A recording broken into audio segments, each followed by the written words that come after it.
बिस्मिल्लाहिर्रहमानिर्रहीम। अस्सलामुअलैकुम। मैं हूं मोहम्मद फ़हीम और मैं इस वक्त मौजूद हूं सवात के इलाके बहरैन में। और ये बहरैन से कालाम का रोड है जो कि इंतहाई अहम समझा जाता है।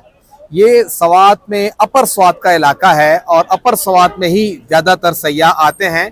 यहाँ का इलाका ठंडा है, जो मौसम है वो भी है, और ज़ाहिरी बात है 14 अगस्त आ रही है तो छुट्टियाँ मनाने के लिए भी लोग आते हैं।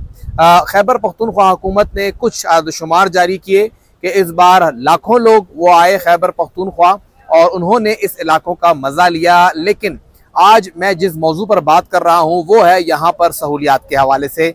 बाकी तमाम सहूलियात तो अब सानवी हो गई हैं, सबसे पहले यहाँ पे पहुँचना है। 2022 में जो सैलाब आया था उस सैलाब से जो बहरैन से कालाम की सड़क मुतासर हुई थी वो बेशतर जगहों पर अभी तक टूट फूट की शिकार है। तकरीबन 2 साल बराबर होने को है। अगस्त, सितंबर, दोबारा अगस्त आ गया, 2022 में सब कुछ हुआ था, लेकिन इन 2 सालों के अंदर वो सड़क अब तक नहीं बन सकी है। बहुत से सयाह यहाँ आना चाहते हैं। रास्ते में हमने रश देखी, यहाँ पे लोगों का एक बहुत बड़ा समंदर अभी भी आ रहा है और इन छुट्टियों को मनाने के लिए भी एक बड़ी तादाद में लोग अभी भी बहरैन और कालाम और मदियन आ रहे हैं।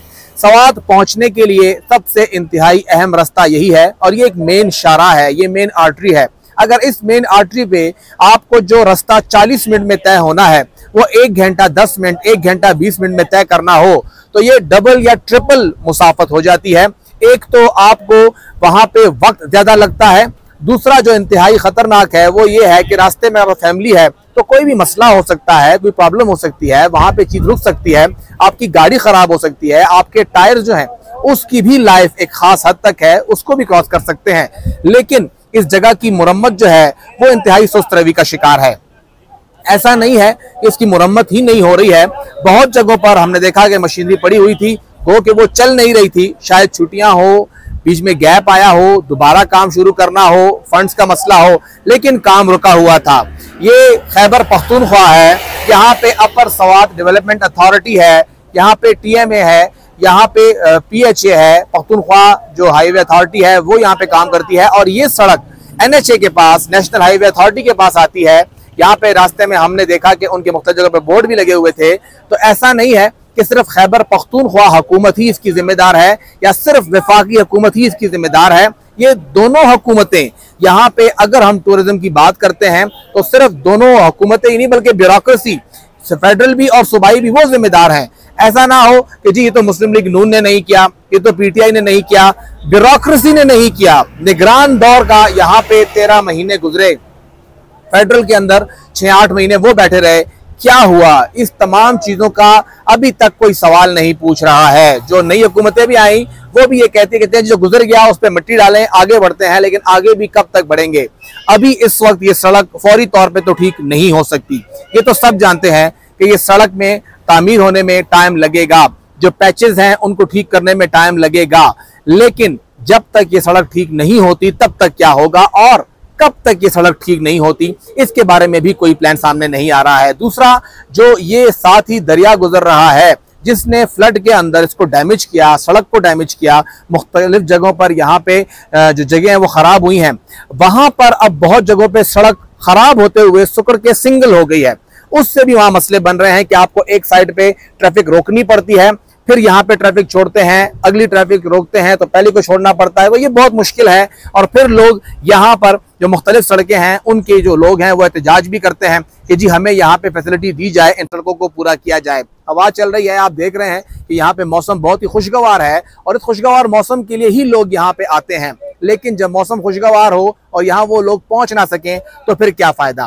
साथ ही साथ जो ये दरिया का रास्ता है, जो ये रिवर है, इसके अंदर बताया गया है कि रेत बहुत ज्यादा आई है जिससे ये भर चुका है और बहुत जगहों पे कोशिश की गई है इसको कम करने की, खाली करने की, लेकिन एक और सैलाब और फिर दोबारा से ये जगह पूरी भर जाएगी। गो कि 2022 का सैलाब 2010 के सैलाब से बहुत बड़ा था, लेकिन अगला सैलाब बहुत छोटा सा भी आएगा तो वो भी इस एरिया को डैमेज कर देगा। तो इस तमाम चीजों को हम अमूमी तौर पे एक रिएक्टिव अप्रोच अपनाते हैं कि रिएक्टिव हो जाएं। हालात खराब हुए हैं, सैलाब आ गया है, प्रॉब्लम आ गई है, लोग निकल आए हैं, एहतजाज हुआ है, तो क्यों ना हुकूमत के ऊपर एक्शन ले। हुकूमत ये सब होने से पहले क्यों एक्शन नहीं लेती। और हुकूमत के अंदर भी जो यहाँ के नुमाइंदे हैं, मुंतखब नुमाइंदे हैं, चाहे शराफत साहब हैं, यहाँ से डॉक्टर अमजद साहब हैं, जो भी हैं, जिसका भी हल्का है, कोई MP है, MNA है, या यहाँ पे फेडरल गवर्नमेंट का कोई नुमाइंदा है, उनकी जिम्मेदारी है कि वो प्रोएक्टिवली अप्रोच करें कि जी ये चीज़ें हैं और ये खतरात आ सकते हैं। यहाँ पे डेवलपमेंट अथॉरिटीज़ हैं, यहाँ पे TMAs है, CNW है, यहाँ पे क्लाइमेट चेंज का महकमा है, उन तमाम की जिम्मेदारी बनती है कि वो इस जगहों की ना सिर्फ इसकी बहाली पे काम करें, बल्कि इसके साथ साथ इसको दोबारा किसी बड़े डिजास्टर से बचाने के लिए भी एक प्रोएक्टिव अप्रोच अपनाएं। और उसके लिए अभी तक हमें कोई प्लान नजर नहीं आ रहा है कि खुदा ना ख्वास्ता अगर यहाँ पे कोई मसला होता है तो क्या किया जाएगा। बाद में ही देखेंगे कि क्या होता है।